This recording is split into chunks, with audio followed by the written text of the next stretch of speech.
Josh Heupel said something interesting about the kickers. Want to get into that as he kind of just played it off, which was a bit strange to me, Caleb. Tell me about Max Gilbert. What you think of him? What you thought of him heading into the Kentucky game before he missed 3 field goals?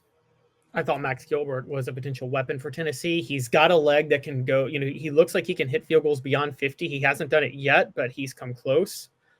And I had this feeling that Max Gilbert could be a long-term reliable weapon for Tennessee on the level of James Woolhoit and Jeff Hall, who I think are the 2 gold standards of kickers in Tennessee, in my lifetime at least. Okay, so what do you think of him now that he went 0 for 3? I think it was his first year starting, and he gets a mulligan. I've seen this happens consistently with kickers, guys. I don't know if you know this, but typically kickers that turn out to be very good have at least one really bad game their first year starting. That is just, history bears that out consistently. James Woolhoit, his first start against, I think it was Fresno State, missed a very easy kick, one that had Fulmer screaming at him afterward. And then he turned out like 3 weeks later to hit a 50-yard field goal at Florida. Kickers in general, kicking's next to golf, there was not a more mentally stressful job than kicking, honestly, in sports. Is that fair to say? That's right up there. Now, you mentioned, hitting a clutch free throw and choking the way Derrick Rose style would be one. But that's true. Yeah, when I look at Max Gilbert and what unfolded on Saturday, here's my issue with it, is that it could become a mental thing. Let's go back to James Woolhoit. What was his most famous day? It was when he beat Florida, right? Yep, with the 50-yard field goal. Right. Some people don't remember that he missed an extra point right before that would have tied the game. And it looked like Tennessee had all the momentum and probably would win it at home in overtime, right? Correct. Okay. So he missed that field goal or that extra point, and he made the field goal.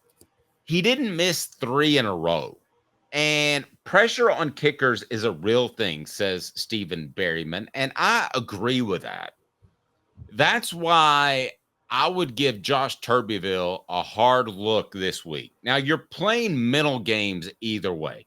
You're sending him out there against, let's forget about Mississippi State. They're not going to need a field goal against Mississippi State, but they might need a field goal on the road to beat Georgia. So Correct. You're sending him out there with even more pressure on him and no redeeming quality. Now, maybe he kicks a couple of field goals against Mississippi State, but there's zero pressure there if Tennessee plays like it can. They're 24-point favorites, for goodness sake. There was some pressure in the Kentucky game because Tennessee's offense was struggling. So you haven't had a chance to redeem yourself, and you didn't just miss one chip shot or one extra point like James Woolhoit. You missed 3 in a row. That makes me think that it's creeping into his subconscious.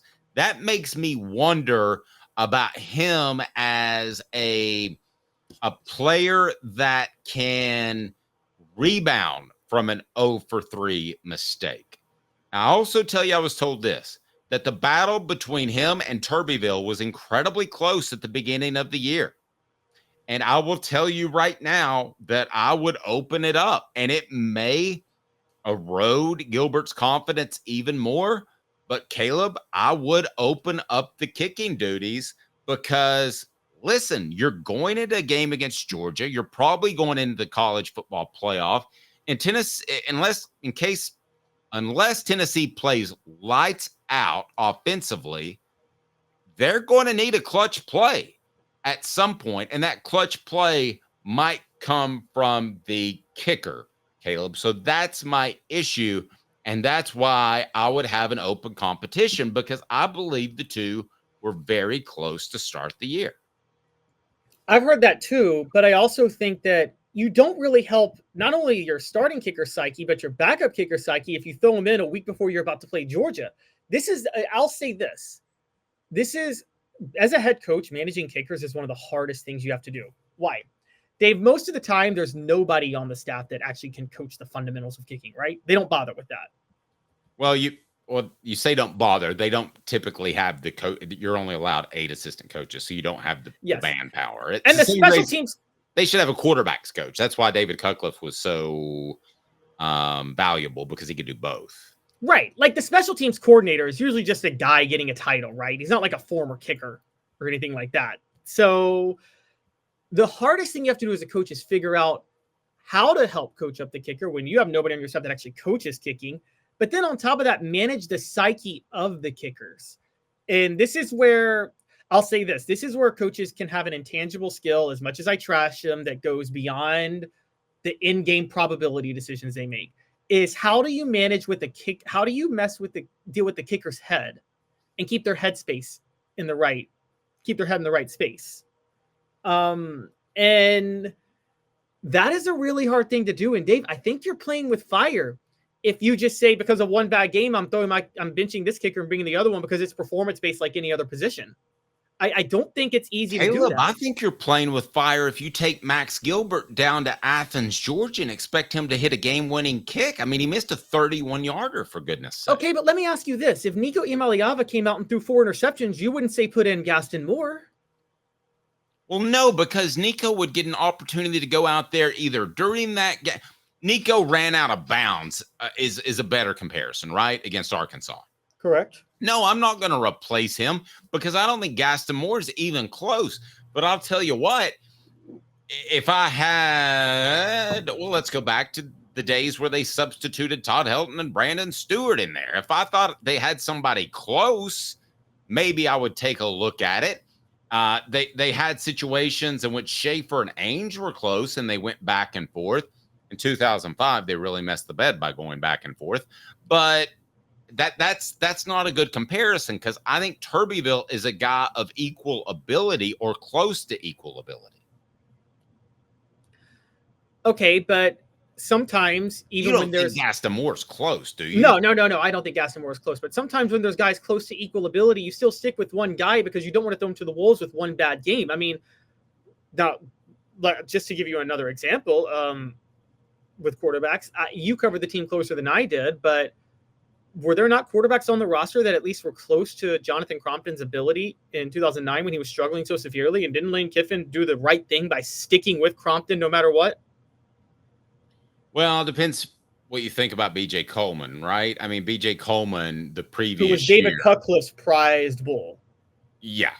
So, I mean, I think that I think there was an issue off the field between the Cromptons and David Cutcliffe. I think that was the reason behind that.